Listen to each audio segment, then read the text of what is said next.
Assalamualaikum warahmatullahi wabarakatuh.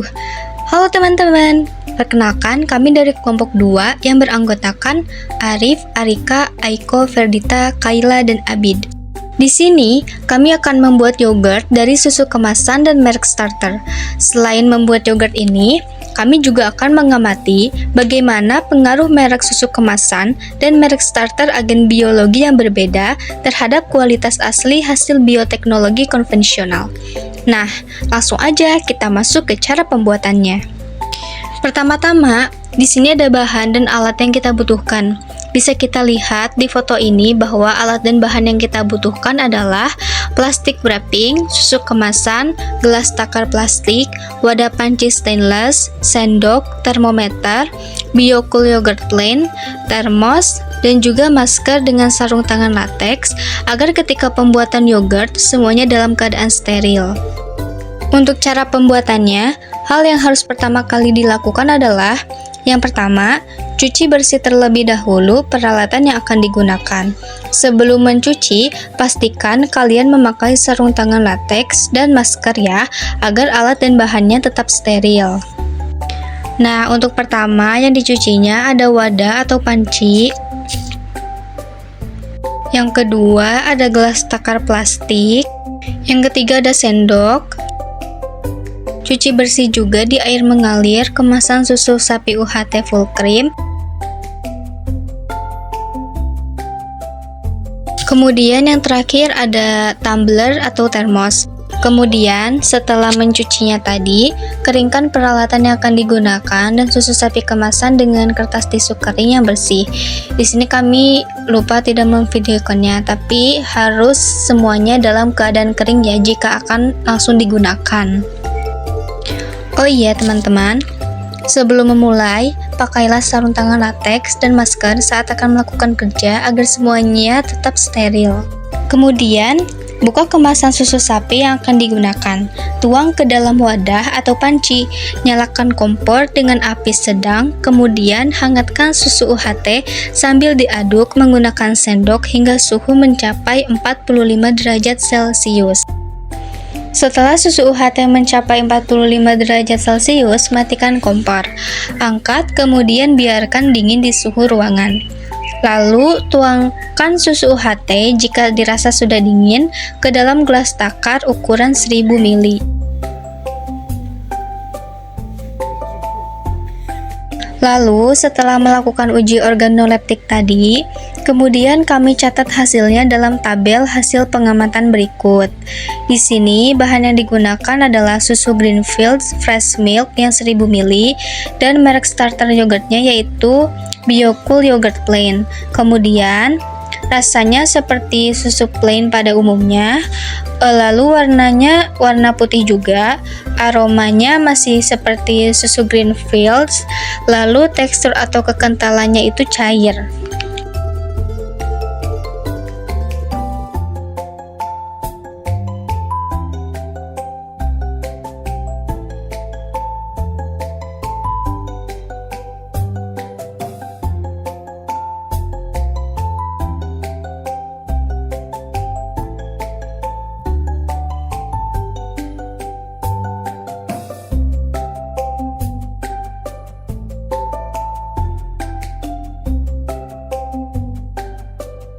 Siapkan tumbler atau termos, kemudian tuangkan susu UHT yang sudah ditambahkan yogurt plain ke dalam termos, kemudian tutup hingga rapat.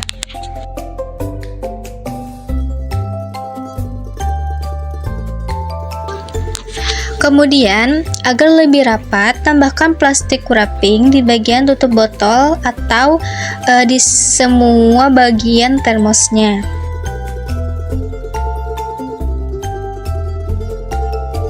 Selanjutnya, inkubasi atau simpan di tempat hangat yang tidak terkena cahaya matahari selama 24 jam. Nah, kemudian setelah 24 jam, kita melakukan uji organoleptik lagi.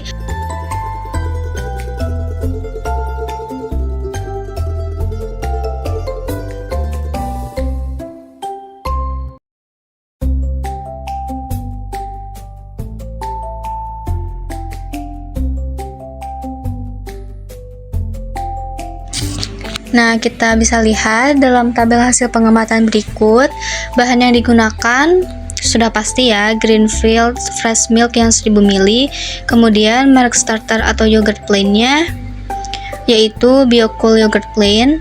Lalu untuk rasanya, di sini rasanya kurang asam ya. Kemudian warnanya warna putih, lalu aromanya seperti yogurt Cimory, kemudian teksturnya tidak terlalu kental. Setelah diuji organoleptik, yogurt bisa dikonsumsi atau disimpan di kulkas dalam keadaan tertutup rapat. Nah, teman-teman, sudah selesai untuk cara membuatnya. Kemudian di sini ada beberapa penjelasan mengenai beberapa pertanyaan yang sudah diberikan oleh guru kami. Nah, di sini ada pertanyaan yang pertama, yaitu apa variabel bebas dan variabel terikat mungkin ya dalam praktikum ini. Jadi variabel bebasnya yaitu susu UHT Greenfields, kemudian variabel terikatnya yaitu Biocool Greek Yogurt Plain. Untuk pertanyaan yang kedua, mengapa dalam pembuatan yogurt susu UHT full cream kemasan harus dihangatkan terlebih dahulu? Jawabannya, susu yang akan difermentasikan harus dipanaskan terlebih dahulu dengan tujuan untuk menurunkan populasi mikrobia dalam susu dan memberikan kondisi yang baik bagi pertumbuh biakan yogurt, serta mengurangi kandungan air dalam susu. Untuk pertanyaan yang ketiga, agen biologis apa yang terkandung dalam kemasan starter atau yogurt plain yang digunakan? Jawabannya yaitu Lactobacillus bulgaricus dan Streptococcus thermophilus. Mohon maaf bila pelafalan namanya kurang tepat. Lalu yang selanjutnya, apa fungsi agen biologis tersebut dalam pembuatan yogurt? Kedua bakteri ini berfungsi untuk menguraikan gula atau laktosa. Susu menjadi komponen yang lebih sederhana, utamanya menjadi asam laktat. Asam laktat inilah yang menyebabkan penurunan pH pada susu, sehingga yogurt memiliki aroma dan rasa asam yang kuat. Untuk yang pertanyaan kelimanya, tuliskan reaksi kimia yang terjadi saat pembuatan yogurt. Di sini saya tuliskan saja ya reaksi kimianya. Nah, di sini kenapa fermentasi pada yogurt merupakan reaksi kimia? Karena dalam pembuatan yogurt terjadi perubahan dari suatu zat menjadi zat baru yang berbeda rasa, bau, dan teksturnya. Untuk pertanyaan yang keenam yaitu, mengapa saat pembuatan yogurt, susu UHT yang telah diberi starter atau yogurt plain harus ditutup rapat? Jawabannya karena dalam proses pembuatan yogurt harus disimpan dalam wadah tertutup. Karena untuk memanfaatkan proses fermentasi asam laktat yang bersifat anaerob yaitu tanpa oksigen. Untuk pertanyaan yang ketujuh, mengapa setelah susu dihangatkan tidak boleh langsung dimasukkan starter atau yogurt plain? Jawabannya karena pada pembuatan yogurt, susu yang sudah dipanaskan harus didinginkan terlebih dahulu, sebab bakteri asam laktat akan mati pada suhu yang terlalu tinggi. Selanjutnya, untuk pertanyaan yang ke-8, setelah melakukan percobaan dan diskusi tentang pembuatan yogurt, apa saja yang dapat kami simpulkan? Di sini yang dapat kami simpulkan yaitu agen biologis yang terkandung dalam yogurt adalah Lactobacillus bulgaricus dan Streptococcus thermophilus yang berfungsi untuk menguraikan gula susu menjadi komponen yang lebih sederhana. Lalu bakteri ini juga membuat pH susu menurun sehingga yogurt memiliki aroma dan rasa asam yang kuat.